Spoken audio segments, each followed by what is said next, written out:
Vamos abrir Marcos.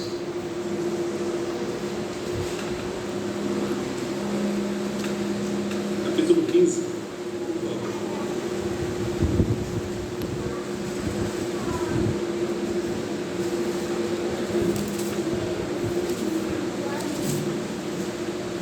Marcos 15, 33.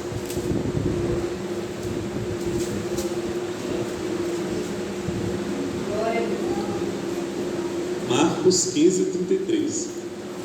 Todos já acharam? Marcos capítulo 15, versículo 33. Bem no finalzinho do livro de Marcos. Mateus, Marcos, Lucas e João. Vamos ler a palavra de Deus.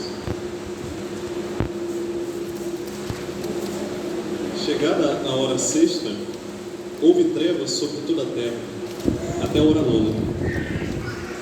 À hora nona, clamou Jesus em alta voz: Eloi, Eloi, lama sabachthani, que quer dizer: Deus meu, por que me desamparaste?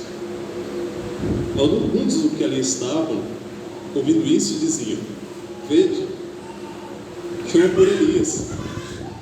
E um deles correu a embeber uma esponja em vinagre, e pondo-a na ponta de um caniço, deu-lhe de beber, dizendo: Deixai, vejamos se Elias vem tirá-lo. Mas Jesus, dando um grande brado, expirou. E o véu do santuário rasgou-se em duas partes, de alto a baixo. Nos evangelhos, José falaram que ele disse: está consumado. Tá bom? Verso 39. O centurião que estava em frente dele, vendo que assim expirara, disse: verdadeiramente, este homem era o Filho de Deus. Verso 40. Estavam também ali algumas mulheres observando de longe, entre elas Maria Madalena, Maria, mãe de Tiago, o menor, e de José e de Salomé, as quais, quando Jesus estava na Galileia, o acompanhavam e serviam. E além dessas muitas outras que haviam subido com ele para Jerusalém.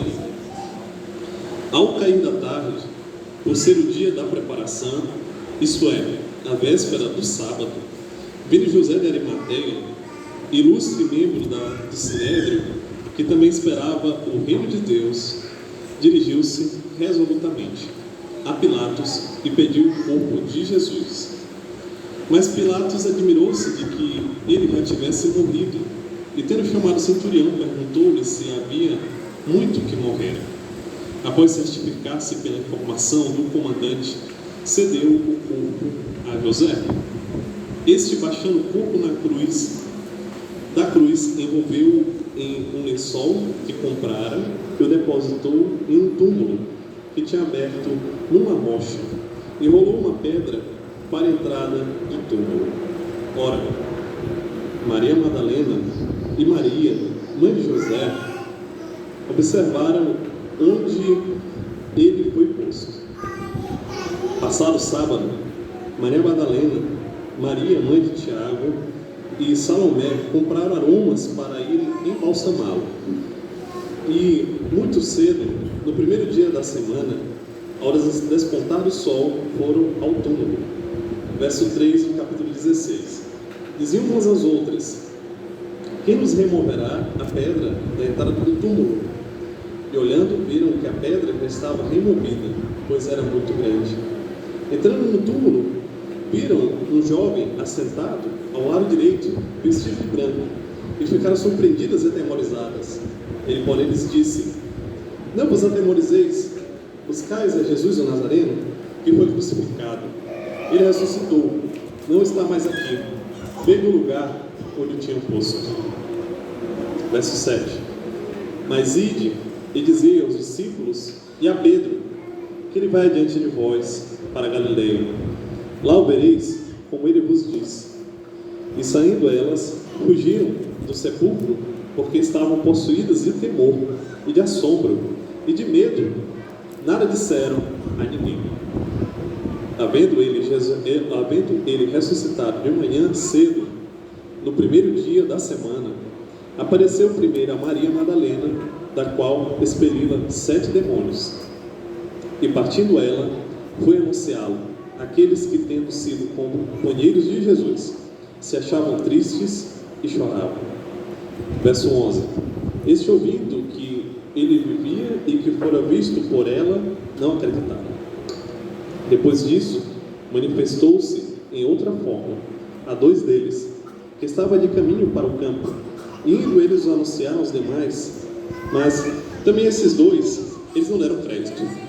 Finalmente apareceu Jesus aos 11, quando estavam à mesa, e censurou-lhes a incredulidade e dureza do coração, porque não deram crédito aos que tinham visto já ressuscitado. Disse-lhes: ide por todo o mundo e pregai o evangelho a toda criatura. Quem crer e for batizado será salvo. Quem, porém, não crer será condenado. Estes sinais hão de acompanhar aqueles que creem.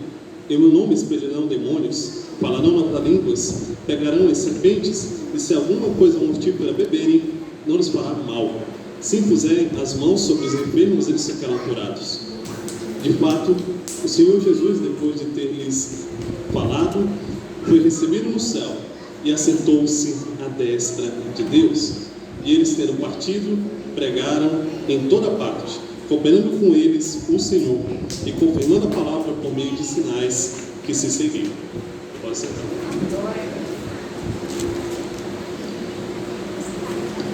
Vamos orar. Senhor Deus Todo-Poderoso, muito obrigado, ó Pai, pela Tua palavra. Não só pela Tua palavra, Deus, mas chegamos, ó Deus Todo-Poderoso, no centro da Tua Escritura, Deus, no centro da Tua palavra, que é exatamente o sacrifício do Senhor Jesus Cristo, que desde a eternidade morreu por aqueles que podem crer. Tu és o Cordeiro imaculado, aquele que escreve o nome dos Teus eleitos no livro da vida e que perfeitamente opera poderosamente sobre cada um de nós. Senhor, louvado seja o Teu nome. Só o Senhor és o soberano de toda a terra. Queremos chegar ao Deus Todo-Poderoso diante da Tua presença, tirando nossas sandálias dos pés. Pelo sangue de Cristo nos purifica de todo o pecado. Havia um que não estava purificado, que era Judas, mas o Senhor guardou e purificou todos os outros apóstolos, porque todos aqueles eram Teus. O Senhor rogou, meu Deus Todo-Poderoso, por aqueles que são Teus, estão no mundo, e que ouvirão a Tua palavra e virão a fé em Ti.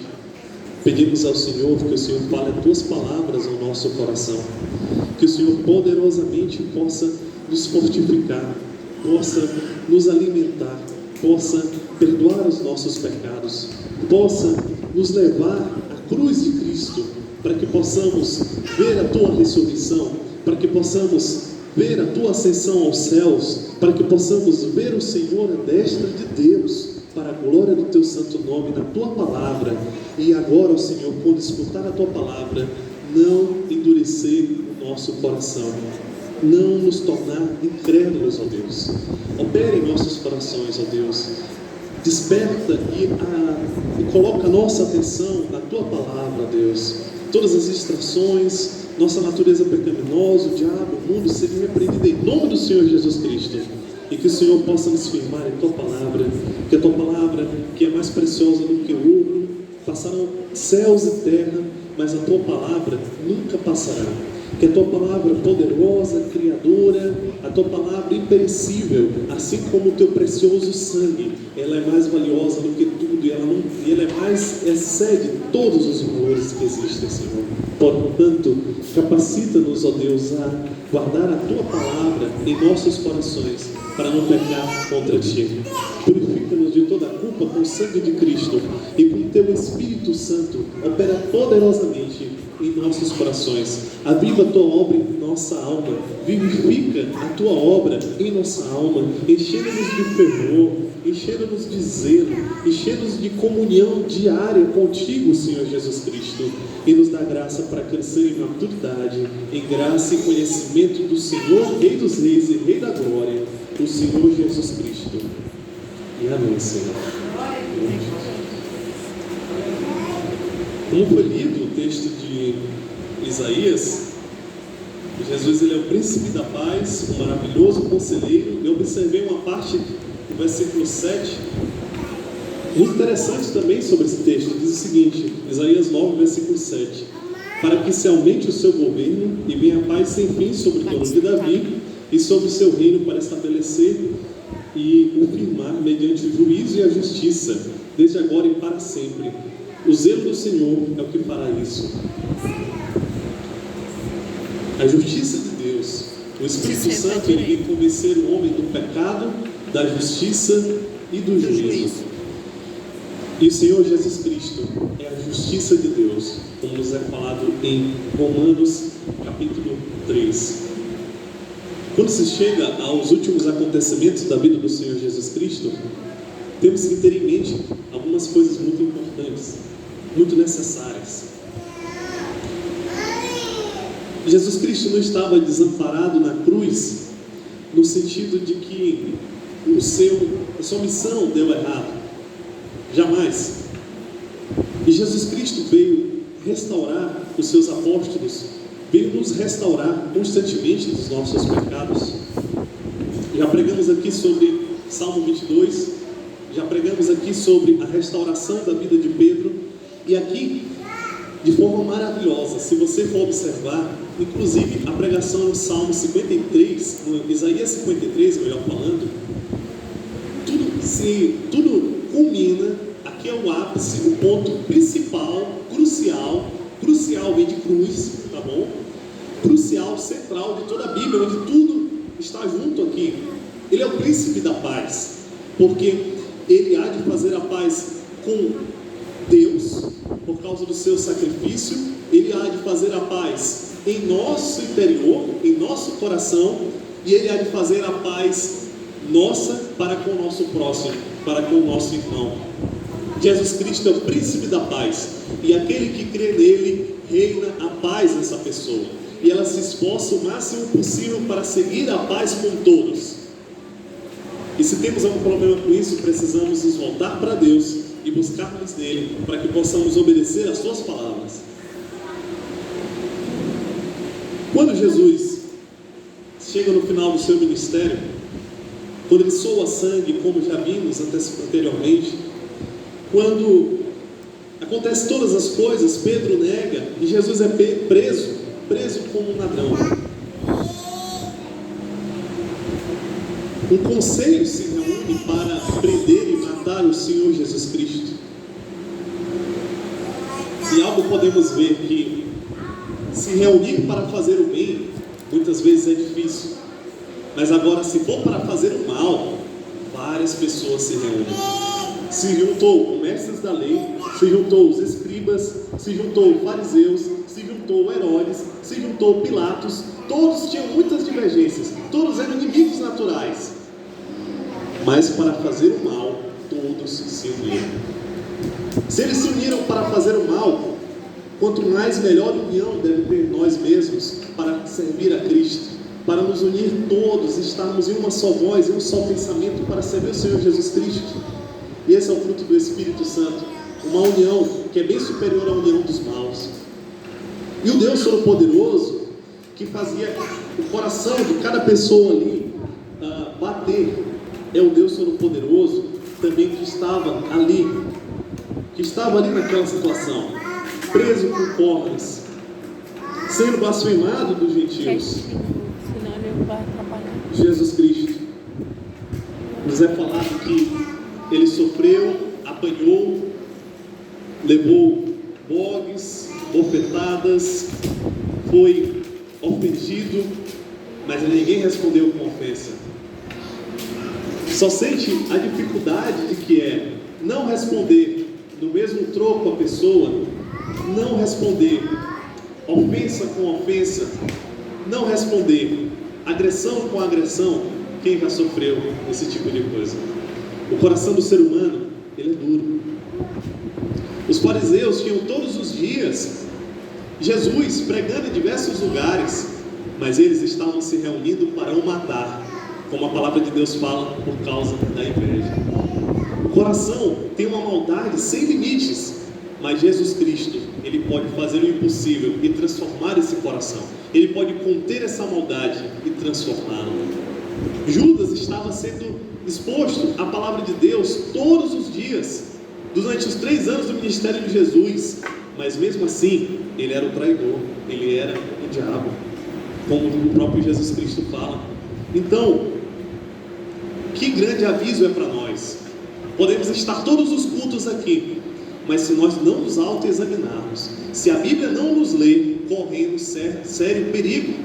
Devemos estar atentos à palavra de Deus, porque é difícil encontrar a porta estreita e difícil é caminhar no caminho estreito. A vida cristã não é fácil, não só não é fácil, mas devemos voltar para a palavra de Deus. Também, irmãos, aqui está o tema principal. Já que eu já lhes falei sobre Eloi lama sabachthani, que na verdade foi a ira de Deus sobre o Senhor Jesus Cristo, revelada no cálice de Deus, no cálice da ira de Deus, no Getsemane, e logo após, na cruz do Calvário, Jesus fala essas palavras para cumprir o que aconteceu no Salmo, ou seja, o pecado do povo de Deus, o pecado das pessoas que poderiam crer estava sobre o Senhor Jesus Cristo, e Ele morreu aquilo que deveríamos sofrer do inferno, na cruz do Calvário, sobre a ira de Deus. Quando Ele morre, ao terceiro dia Ele ressuscita, e com a sua ressurreição, nós agora somos libertos do poder do pecado, libertos da condenação do pecado, libertos do domínio do diabo, e somos agora, recebemos a justiça maravilhosa de Cristo. Se você observa as obras de Jesus, observa com grande alegria, e observa com grande admiração e grande beleza, eu lhe digo que, quando você crê verdadeiramente em Cristo, as obras de Cristo vêm ao seu coração, vêm a você, e tudo que você tem a fazer é aprender como ser como o Senhor Jesus Cristo. Mas diante de Deus, os nossos pecados passados, presentes e futuros foram perdoados pelo sacrifício perfeito e completo de Cristo. Aleluia. Além disso, nos é falado também que alguns que estavam ali, ouvindo isso, verso 35, 15 e 35 nos fala, alguns que estavam ali, estavam ouvindo isso e diziam: vede, chama por Elias. E um deles correu e bebeu uma esponja em vinagre, e pondo ao ponto de um caniço, deu-lhe de beber, dizendo: deixai, vejamos se Elias vem tirá-lo. Mas Jesus, dando um grande brado, expirou.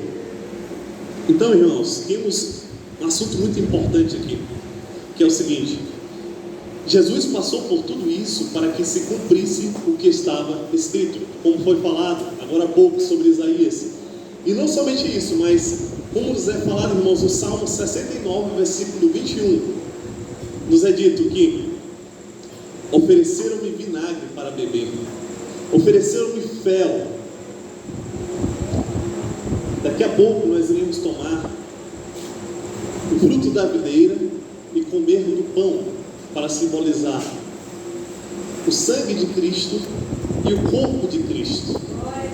Mas que possamos lembrar que Jesus tomou algo amargo, que Jesus tomou uma esponja onde as pessoas se limpavam, que Jesus tomou em uma esponja um vinagre da mais terrível qualidade, e tudo isso para cumprir o que estava escrito, porque Ele sofreu para que nós pudéssemos nos alegrar, porque Ele se entristeceu para que nós pudéssemos ter uma alegria sem fim, porque Ele foi pobre para que nós pudéssemos ser ricos para com Deus, porque Ele morreu para que nós pudéssemos viver e viver eternamente. Além disso, irmãos,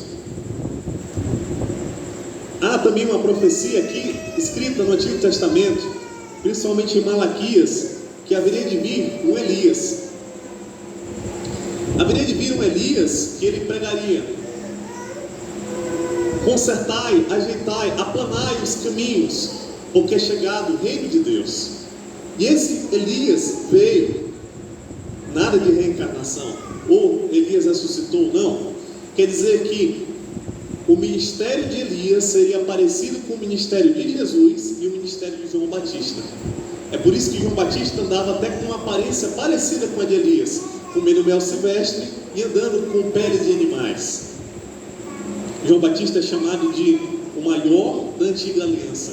Isso é glorioso. O próprio Senhor Jesus Cristo elogia por ser um pregador destemido da palavra de Deus, pelo Espírito Santo estar com ele, e e ele pregar com poder: arrependei-vos, porque é chegado o reino dos céus, confessai-vos os vossos pecados, para que sejais perdoados. Venham a Cristo, venham a Cristo, era a pregação de João Batista. E não só, vão a Cristo, venham a Cristo, a pregação de João Batista também era: se você tem 2 capas, entregue uma ao irmão que precisa.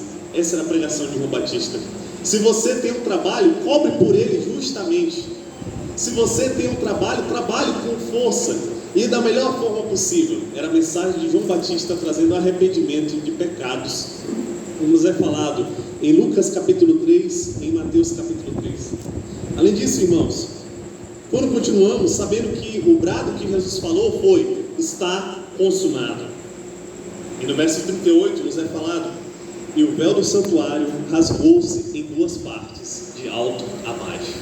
Isso é uma imagem, irmãos, impressionante. Como nos é falado logo após, o centurião que estava em frente dele, vendo que assim inspirara, disse: verdadeiramente este homem era o Filho de Deus. Porque assim como o véu se rasgou, e assim como Jesus morreu, a terra se escureceu. De repente, pessoas estavam ressuscitando na morte de Cristo, e gloriosa e maravilhosa visão nos foi feita. Porque o véu se rasgou, irmãos. O véu se rasgou porque no Antigo Testamento havia uma barreira entre a presença aceitável de Deus e pecadores comuns como nós.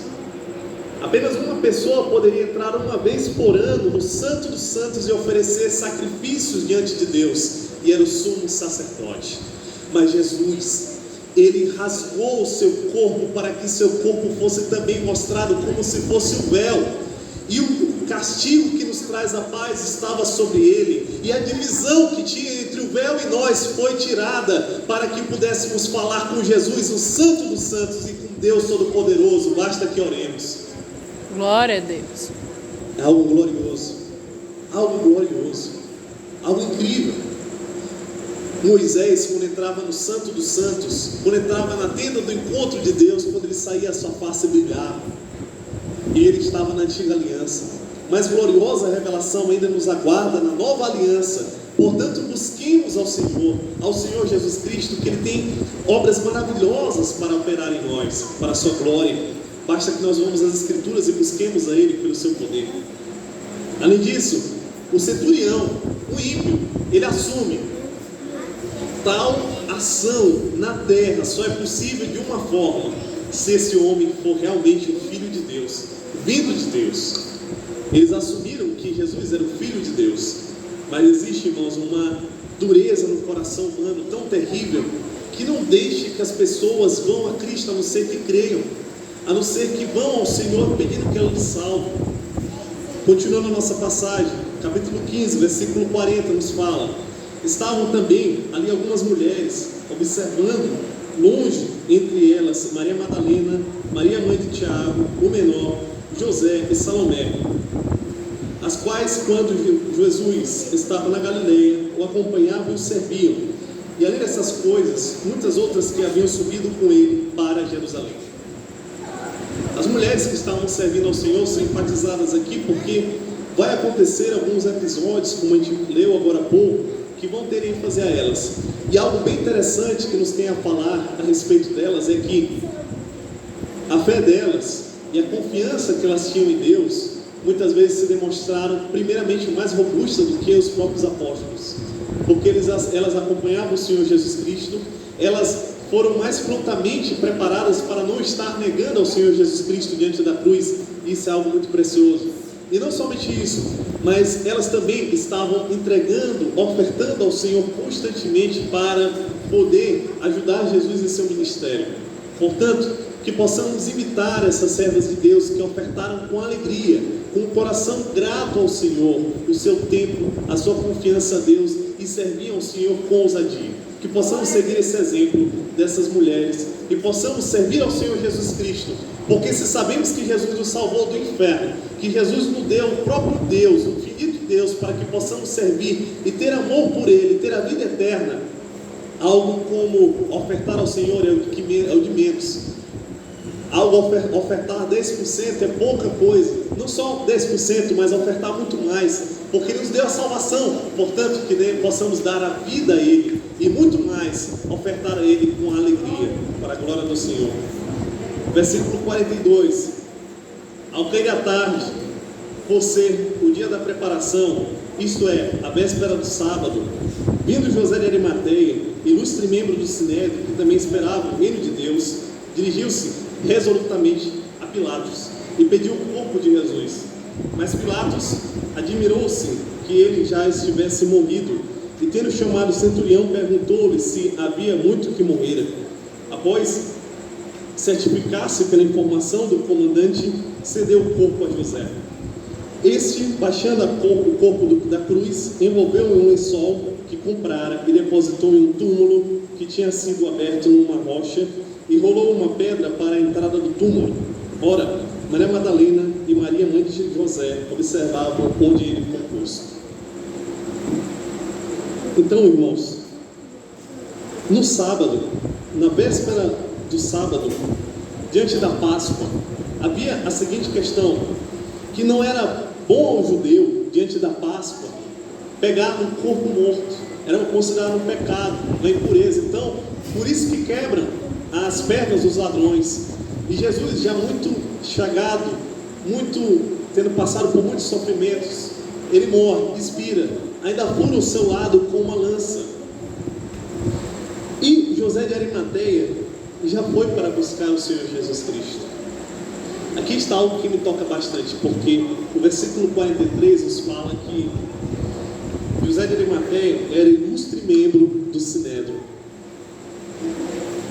Então José de Arimateia era uma pessoa importante no Sinédrio, uma pessoa com posses financeiras altas, uma pessoa respeitada entre as pessoas ali no povo de Israel. E ele decidiu se tornar impuro na lei judaica, porque ele sabia que Cristo limpa de toda impureza. Amém? Glória a Deus. Ele decidiu pegar o corpo do mestre por causa disso. Era dito que, apesar disso, José de Arimateia esperava o reino de Deus. Ele era um convertido que estava ali acompanhando o Senhor Jesus Cristo. José de Arimateia, ele esperava o reino de Deus. E eu lhes digo, irmãos, que esse reino de Deus já chegou, porque Jesus ressuscitou. Amém? Portanto, arrependei-vos e credes, porque a volta de Cristo está próxima. E é dito que José de Arimateia dirigiu-se com convicção, com certeza, resolutamente, tendo confiança, e pediu o corpo de Cristo a Pilatos, o corpo de Jesus a Pilatos. Pense comigo, irmão. Se Jesus acabou de ser morto pelo Império Romano, pelas mensagens que ele pregava, imagina se Pilatos diz assim: esse é seguidor de Jesus, matem ele também. Provavelmente José de Arimateia, ele calculou esse risco. Mas então José de Arimateia não achou isso um obstáculo, porque Jesus Cristo era mais precioso do que a vida dele. Amém? Isso é o verdadeiro servo de Cristo, que Jesus Cristo é mais valioso do que sua própria vida. E José de Arimateia foi, porque ele provavelmente pensou assim: Jesus Cristo me deu a salvação, Jesus Cristo mudou minha vida, Jesus Cristo me deu a vida eterna. Dar a vida por Ele é o mínimo que eu posso fazer. Dar minhas finanças a Ele é o mínimo que eu posso fazer. Dar-lhe um túmulo é o mínimo que eu posso fazer. Glória a Deus. Verso 44. Mas Pilatos admirou-se que ele já tivesse morrido, e tendo chamado mesmo o centurião, perguntou-lhe se havia muito que morrera. O centurião, lembra que o centurião acabou de dizer, o que ele disse? Verdadeiramente este homem era o Filho de Deus. Mas ele decidiu se calar diante de Pilatos. E Pilatos sabia que Jesus era inocente, mas ele preferiu matá-lo. Portanto, vamos estar atentos enquanto essa mesma dureza de coração que esteve no povo de Israel no Egito, mesma dureza de coração que esteve em Pilatos, que esteve no centurião, estejamos em atenção, para que possamos, quando ouvir a palavra do Senhor, não rejeitarmos a palavra do Senhor, não rejeitarmos a palavra do Espírito Santo, não resistirmos, mas guardarmos a palavra do Senhor e buscarmos o Senhor para que Ele quebre o nosso coração, para que Ele crie um novo coração em nós. Após certificar-se, versículo 45, pela informação do comandante, cedeu o corpo a José. Este, baixando o corpo da cruz, envolveu um lençol que comprara, ele depositou um túmulo que tinha sido aberto numa rocha e rolou uma tenda para ele, e rolou a pedra para a entrada do túmulo. Como eu preguei a vocês, irmãos, no Salmo 50, no Isaías 53, olha o que nos é falado em Isaías 53. Isaías 53, versículo 10, nos é falado, versículo 9: designaram a sepultura com os perversos, mas com o rico esteve na sua morte, posto que nunca fez injustiça, nem dolo algum se achou em sua boca. Sabe o que significa, irmãos? Que Jesus Cristo foi morto entre ladrões. Um foi salvo, o outro foi condenado. Mas para que se cumprisse a palavra em Isaías 53, versículo 9, e ele foi sepultado entre os ricos. Por quê? Porque José de Arimateia era rico, tá certo? E só tinha os ricos, só os ricos que poderiam cavar na rocha os túmulos judaicos, e que era reconhecido nesse tempo. Mas o que eu quero chamar a atenção, irmãos, é o seguinte: imaginem comigo José de Arimateia olhando para Jesus Cristo morto. Imagine, aquele que dá a vida eterna morreu. O Deus que não pode morrer morreu.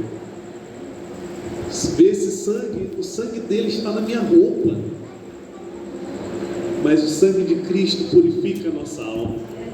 Glória a Deus. O sangue de Cristo nos limpa de todo o pecado.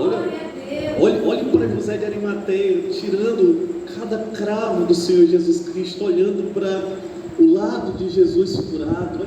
Olha que incrível, que incrível. E ao mesmo tempo sabemos que talvez, assim como todos os discípulos, a fé de José de Arimateia talvez tenha desfalecido algum tempo ali, tenha tido dúvidas, porque talvez ele ainda não tinha entendido. Não nos é falado no texto, mas todos os outros discípulos ainda não haviam entendido. Mas é certo que ele tinha convicção que Jesus Cristo era o Salvador da terra, dos céus. Não nos é falado que ele tinha certeza que ele iria ressuscitar, mas a certeza é que José de Arimateia teve o sangue de Cristo derramado em si mesmo. Ele pegou o corpo de Jesus e com todo cuidado ele envolveu em panos, e ele ainda tomou cuidado para colocá-lo no túmulo.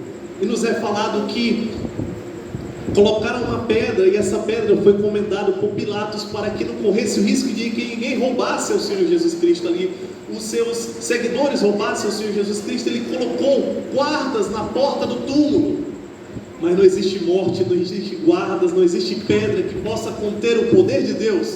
Quando Jesus Cristo ressuscita, os guardas fogem de medo. A pedra, ela é movida porque ele venceu a morte. E se ele venceu a morte, nada pode conter o Filho de Deus. Glória a Deus.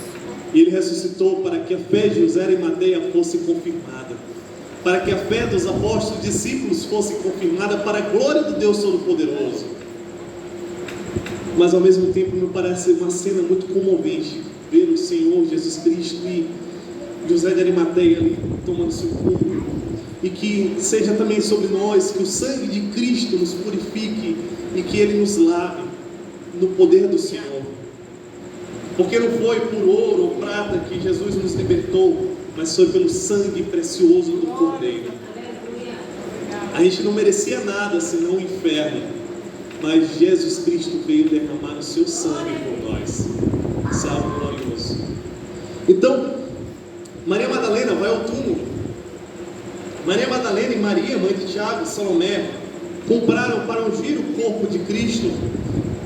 Lembremos que provavelmente a Maria de Betânia estava ali, Maria e Marta, e também o seu irmão. Eles estavam ali, e simplesmente ela unge o corpo de Cristo antes que ele fosse morto. E aqui outras Marias estão aqui para ungir o corpo de Cristo. Quando ninguém mais, irmãos, servir ao Senhor, ou quando ninguém está pronto ao servir ao Senhor, que possamos ser como essas servas de Deus, buscar mais, louvar mais o Senhor, buscar mais a graça de Deus. O apóstolo Paulo, ele chega e diz o seguinte: eu não sou digno de ser chamado apóstolo de Cristo ou servo de Cristo, pois persegui a igreja de Deus, mas ao mesmo tempo eu fiz mais do que todos eles, mas não eu, mas a graça do Senhor em mim. Então, que possamos ver uma graça tão grande, que possamos nos esforçar sobremaneira para servir ao Senhor Jesus Cristo. E assim como essas mulheres foram de madrugada ungir o corpo de Cristo, que possamos ir de madrugada buscar o Senhor, ir buscar o Senhor com jejum e oração, ir buscar ao Senhor, ter zelo pela palavra de Deus, entender todos os livros da Bíblia, entender a palavra de Deus, gravar a palavra de Deus, entender cada carta, cada evangelho, cada palavra do Senhor, pesquisar a palavra de Deus constantemente, entender a palavra de Deus mais do que qualquer outra coisa na vida, viver na palavra de Deus, gravar a palavra de Deus, aprender todo o conselho de Deus, de Gênesis a Apocalipse. Esse zelo é o que o Senhor nos exige. É dito que aparece um anjo, diz que esse que esteve morto entre vós ressuscitou e vai diante dos teus irmãos falar na Galileia. Esse era um anjo. Aqui vai uma mensagem, irmãos, muito importante sobre os anjos. Hebreus capítulo 1 e Colossenses capítulo 2 nos fala que os anjos são espíritos ministradores para estar a serviço da salvação de Deus. Devemos tomar muito cuidado, porque eles são servos como nós.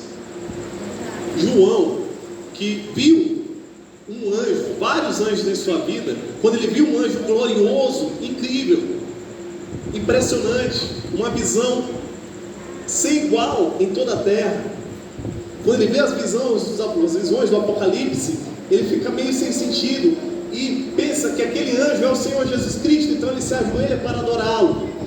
Mas o anjo diz o seguinte: eu sou servo como você, adora a Deus. Amém? Portanto, a nossa devoção, portanto, os nossos pedidos devem ser dados a Cristo, e Cristo vai enviar os seus anjos ao nosso respeito.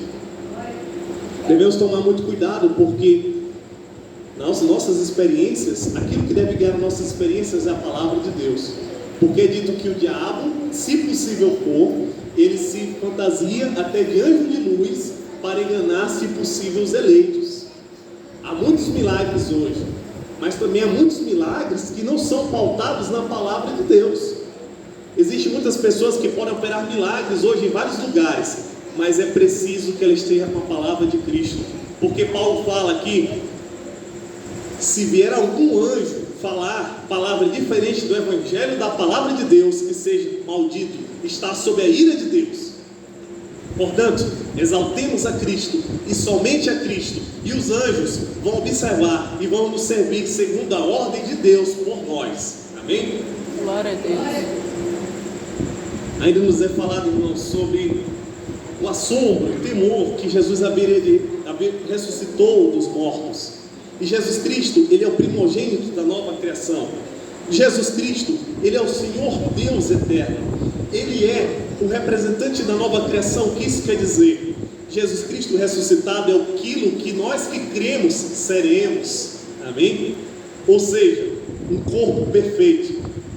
Mas veja bem que Jesus tem um corpo perfeito, mas ele ainda deixa as marcas da cruz e o lado, para que quando você olhe para ele lá no céu, você se emocione para a glória de Deus e perceba: Senhor, o Senhor, teu corpo já não sofre, o teu corpo, ele é um corpo perfeito, não há mais sofrimento nem dor, mas ele deixa as marcas, porque é por amor, por mim e por você que pode crer. Ainda mais, irmãos, quando ele ressuscita em carne, porque haverá um dia em que ressuscitarão em carne os ímpios para a condenação eterna e ressuscitarão os justos para a vida eterna. E nós que estivermos aqui ainda, se for da vontade de Deus, seremos elevados em nuvens e seremos transformados à semelhança do Senhor Jesus Cristo de forma perfeita. E já não haverá mais morte, nem dor, nem pranto, nem choro, porque as velhas coisas já se foram passadas. Essa é a esperança da ressurreição. E havendo ele ressuscitado, na manhã cedo do primeiro dia, apareceu primeiro a Maria Madalena, na qual expelira 7 demônios. Jesus ele disse o seguinte para Maria Madalena: vai aos meus discípulos e a Pedro, que ele vai adiante de vós para Galileia, lá o vereis, como ele vos disse. Então ele diz a Pedro para ir a Galileia. Lembram da pregação sobre a restauração de Pedro, em que ele fala pessoalmente a Pedro, e ele fala pessoalmente a Maria Madalena. Portanto, lembra-te de onde de Deus te tirou. Lembra-te o que tu eras antes do Senhor Jesus Cristo, e comece a louvar a Ele por causa da sua ressurreição, e comece a ver combustível nele para buscar a Ele mais e mais, porque Ele nos tirou do reino das trevas e nos trouxe para o reino da sua maravilhosa luz. Antes éramos escravos do diabo, hoje somos servos do Senhor Deus Todo-Poderoso, de Jesus Cristo, que nos tirou do império das trevas para o reino da sua maravilhosa luz. Portanto, vamos dar valor a isso. Vamos lutar contra pecados. Vamos consertar a nossa vida para que possamos buscar ao Senhor. Vamos pedir ao Senhor: Senhor, transforma-me. Senhor, mostra-me o teu caminho. E ir à Bíblia e se esforçar, porque o Senhor nos dará a entender aquilo que Ele quer. Versículo 10. E partindo ela, foi anunciando aqueles que, tendo sido companheiros de Jesus, achavam-se tristes e choravam. Estes, ouvindo ela, que ele vivia, e foram postos e foram vistos por ela, não acreditaram. Depois disso, manifestou-se Jesus outra vez a 2 deles que estavam no caminho para o campo. E indo eles, o anunciaram aos demais, mas também a esses 2 eles não deram crédito. Aqui fala, irmãos, dos discípulos no caminho de Emaús, mas mesmo assim eles não deram créditos a eles. Irmãos, Maria Madalena reconheceu o Senhor Jesus Cristo quando ele disse, porque quando ele chegou, ela pensou que era um jardineiro, mas quando Jesus Cristo fala Maria, a voz de Jesus é inconfundível. Quando Jesus Cristo está no caminho de Emaús, os discípulos não sabiam quem era, mas quando Jesus parte o pão, os discípulos reconhecem que era Jesus. Portanto, o servo de Deus ele tem que saber a voz de Jesus. Por quê? Porque as suas ovelhas escutam a sua voz e o seguem. Sabe como é que você sabe qual é a voz de Jesus? Estudando a Bíblia e orando a Ele. Aí você vai saber a voz de Jesus claramente. E sabe como é que você sabe os atos de Jesus? Também estudando a Bíblia e tendo comunhão com Ele. Você vai saber os atos perfeitos do Senhor Jesus Cristo e reconhecer Ele, o seu nome, a sua identidade. Finalmente apareceu Jesus aos 11, quando estavam à mesa, e censurou-lhes, dizendo: estavam à mesa e censurou-lhes a incredulidade e dureza de coração, porque não deram crédito aos que tinham visto já ressuscitado. Irmãos, primeiro eles acham que Jesus é um espírito, um fantasma, uma alma, mas Jesus ele mostra que ele ressuscitou em corpo, porque ele deixa ser tocado e ele se alimenta e toma também, come peixe e pão e se alimenta de vinho. Jesus ressuscitou em corpo, porque quando Deus criou os céus e a terra, Ele criou carne e corpo. Portanto, Jesus Cristo ele veio restaurar a criação. Ele não veio nos levar para o céu distante, mas Ele veio para ressuscitar, para que possamos morrer, se morrermos agora, e irmos para o céu. E Ele veio também restaurar a criação, porque a criação é obra de Deus, não do diabo. Portanto, irmãos, acontece o seguinte, e aqui, à primeira vista, pode parecer assim: Jesus ressuscita e os discípulos não acreditam. Como assim? Pode parecer muito simples ou até tolo esse tipo de questão. Mas para finalizar, irmãos, só quero que você reflita o seguinte: eles já tinham se convertido, eles já tinham o Espírito Santo, mas tudo estava relacionado com como eles preparavam a terra do seu coração. Tudo estava relacionado, irmãos, a como eles estavam diante da palavra de Deus. Porque, por exemplo, faltava para Pedro expulsar o orgulho do seu coração. Faltava para Tomé expulsar a incredulidade do seu coração. Faltava para eles estar em comunhão com o Senhor. Se todos os dias nós orarmos, se todos os dias meditarmos, tirarmos 30 minutos no mínimo para meditar na palavra de Deus, quando nós olhamos para a palavra de Deus e conhecemos a Ele, vamos vendo em que temos pecado e vamos deixando todo tipo de pecado, para a glória de Deus. Se todos os dias tivermos a comunhão com Ele. Mas agora, se considerarmos, se formos levados pelo cansaço do serviço, pelos sofrimentos do dia a dia, se formos levados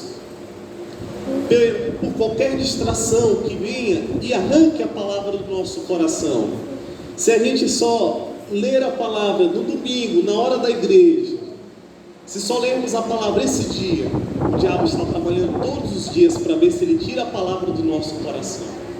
Se todos os dias, então, não temos atenção enquanto a isso, se o entretenimento, se a prosperidade, se a tranquilidade dos dias nos leva a dormir demais, nos leva a descansar demais, nos leva a estar dormindo para as coisas espirituais, então provavelmente a gente seria também uma dessas pessoas que não acreditaram na ressurreição de Jesus.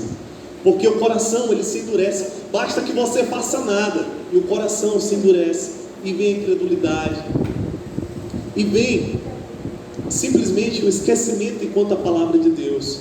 O natural para o coração humano é pecado, é a natureza pecaminosa, esse é o natural.